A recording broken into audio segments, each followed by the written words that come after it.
At so ayan, hi guys, welcome back at channel natin at ito na nga po sa episode 206 para dito kay Kalbo at huwag na natin patagalin pa. Simulan na natin yan at kanina nga ay dito tayo natapos yung sa pagsuko kagad ni Geno sa pakikipag-sparring niya o pakikipaglaban dyan kay Master Saitama niya. At ngayon ay kinukonsider na nga ni Genos na mag-iba siya ng environment at dito na nga niya nabanggit yung Neo Organization. So parang balak ni Genos pumunta sa Neo Organization na nga na yan para ma-attain niya yung strength o yung lakas na hinahanap-hanap niya. So na, ang continuation niya is ito naman na. So dito, ay sabi nga ni Geno, siguro ay narinig na rin alam na rin ni Master Saitama niya yung patungkol sa panibagong organization na yan, yung Neo Heroes nga. At ito nga, sabi ni Saitama na hindi, wala raw siyang alam sa panibagong Hero Association na nga na yan. At so ito nga yung paliwanag ni Genos na dahil dati nga, sobrang dami yung mga halimaw na bigla na lang sisilabasan tapos iba't ibang level na threat pa yung level ng mga yon. Kaya naman, ito si Mr. Agony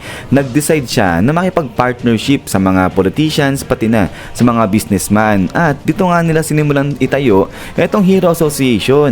Pero nung ika-4 na taon na ng Hero Association ay dito na nagsimula yung mga tao na magkaroon ng napakalaking pagdududa sa Hero Association dahil nga raw sa mga policies nito at saka naman sa management na ginagawa ng Hero Association. So napapansin na parang di na maganda yung management ng Hero Association. Tapos ngayon, recently lang ay nagsisilabasan na yung mga skandal patungkol sa staff ng Hero Association. So yun, so paunti-unti nasisira na yung imahe ng Hero Association. Tapos ngayon, marami na napapansin ng mga civilian na kapag lumalaban yung mga heroes, may mga specific na heroes na kung saan talagang nasisira nila ng husto yung paligid nila kapag nakikipaglaban. So parang katulad nga nito ni Tatsumaki. Tapos napapansin na nga rin na yung budget nga ng Hero Association masyadong malaki at parang di na rin nagagamit talaga sa tama. So ayan, at maraming pang iba yung nakikitang puna dyan sa Hero Association. At eto tuloy ngayon ni Genos na sa ngayon yung ginagawa ng Hero Association, tinatry pa nila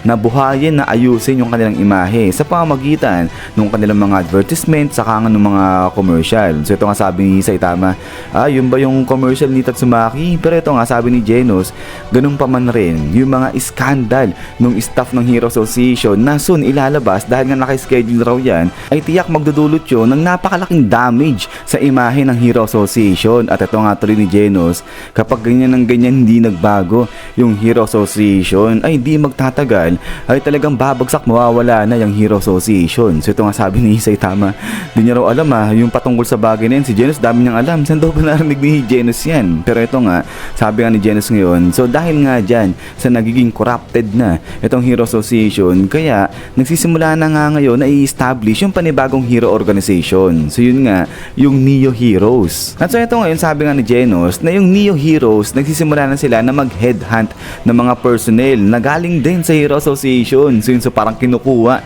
ng Neo Heroes yung mga empleyado ng Hero Association. At ito nga tuloy pa ni Genos na pagdating sa anti-monster system naman, parang mas angat yung anti-monster system ng Neo Heroes kumpara sa Hero Association. At maliban pa doon, yung compensation, yung benefits na ibibigay ng Neo Heroes sa kanilang mga heroes, mas malaki kumpara sa binibigay ng Hero Association. So ayun, so talagang hinihigitan ng Neo Heroes yung mga kayang ibigay ng Hero Association sa kanilang mga empleyado, lalo na sa kanilang mga heroes. At ito nga tuloy pa ni Genos na sinasabi raw sa kanya na lahat ng mga nalaman, lahat ng mga method ba o mga paraan ng Hero Association, pati na lahat ng mga naging pagkakamali ng Hero Association ay talagang inaaral daw yan ng Neo Heroes, nang sa ganun ay ma-improve daw nila yung kanilang organization. So ito ngayon, sabi nga ni Saitama, yung mga nagsasabi niyan kay Genos, sino ba yan sila? So sagot si Genos, sabi niya nga dyan, mga scout galing sa Neo Organization. So yun, so ini-scout na nga kasi itong si Genos. At ito nga tuloy ni Genos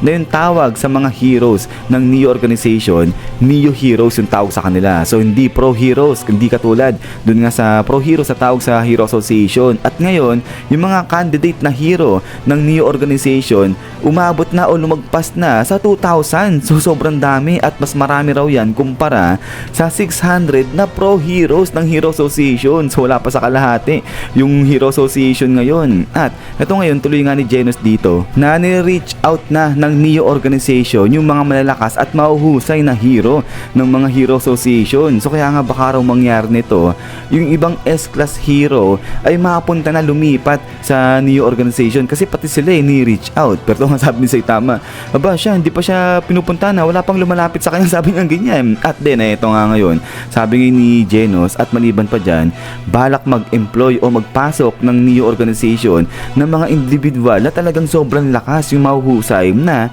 hindi pa na-public ngayon. So, hindi sila pansinin, ibig sabihin. Malakas sila, pero yun nga, hindi sila pansin sa lipunan. At ito sabi nga ni Genos, kapag yun nangyari, ay baka makakuha siya sa mga individual na to ng hint kung paano pa siya mas lalakas ng husto. So baka ito, yung dahilan ni Genos kung bakit gusto niyang lumipat dun sa Neo organization. Pero ito nga, baling na. Ito si Kalbo dyan kay Genos at seryoso siya. Sabi niya nga dyan, na di ba yung dahilan ni Genos kung bakit gusto niyang lumakas ay dahil sa gusto niyang magiganti. So sagot, ito si Genos, sabi niya nga dyan, na oo, tama. Ito si Master Saitama niya. At dapat talaga na i-destroy nga raw ni Genos yung cyborg na nagwawala na yon. Dahil yun nga raw yung dahilan kung bakit nawala kay Genos yung lahat-lahat sa kanya. 4 na taon na yung nakakalipas, pero hanggang ngayon ay unknown pa rin, hindi pa rin matukoy yung identity ng cyborg na nga na yun. Pero ito nga, salita na si Saitama, sabi niya nga dyan, pero ganun pa man rin, paano nakakatiyak itong si Genos na talagang buhay pa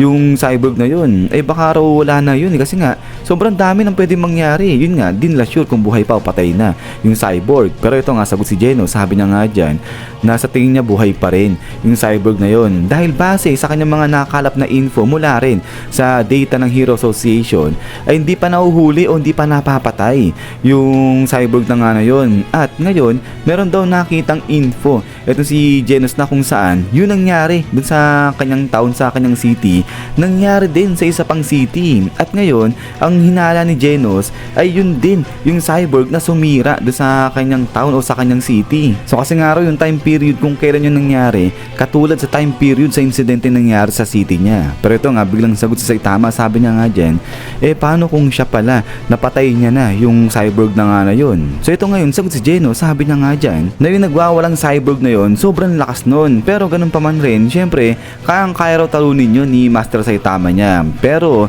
if ever man daw na nakalaban na ni Master Saitama niya yung cyborg, sigurado maaalala daw yan ni Master Saitama niya kasi nga raw di pang karaniwan yung lakas na tinataglay ng nagwawalang cyborg na yun. Pero ito nga, bilang tahimik si Saitama sa isip-isip niya na talaga ba, sabi lang ganyan kasi nga actually daw wala siyang maalala talaga sa mga kinakalaban niyang halimaw kasi nga lahat sila mga isang suntok lang. Pero ito nga, biglang tanong si Saitama, sabi niya nga dyan, sige, ipagpalagay na lang nila na buhay yung cyborg na nga na yun. Sa tingin daw ba ni Genos, kaya niya nang talunin yung cyborg na yun? So ito ngayon, sagot si Genos, sabi niya nga dyan na actually hindi niya talaga alam kung kaya niyang matalo na yung nagwawalang cyborg na yun. Pero kung sakali man daw na makita niya na, matagpuan niya na yung cyborg na yun, ay sisiguraduhin niya nga raw na mananalo siya. Kaya nga raw, ito yung dahilan. At din ito nga ngayon, boom! Biglang nag-init dito, nag-apoy. Ito si Genos, sabi niya nga dyan, ito yung dahilan kung bakit gusto niya na lumipat na doon sa Neo organization. So yun nga, so para lumakas na ng husto ito si Genos. At ito ngayon, sagot si Master Saitama niya, sabi niya nga dyan, ganun ba? Sige, kung ganun, good luck sa'yo, sabi niya ganyan. At pagkatapos nga niyan, isyan, so hanggang dito lang ito sa episode 206 natin. At so yun, so parang nagpapaalam na nga ito si Genos dyan kay Master Saitama niya. Pero yun lang, parang medyo naiintriga ako doon sa sinabi ni Genos na may ipapasok yung Neo organization sa organization nila ng mga individual na sobrang lakas din na hindi pa nga naipapublic ngayon. So gano'ng kalakas kaya yung mga yun. Pero yun nga guys, ulit ay maraming salamat sa panood dito kay Kalbo natin. At ayun, hintay-hintay lang para sa mga next episode natin. So lagi mag-ingat. God bless niyo lahat at kita-kits tayo ulit.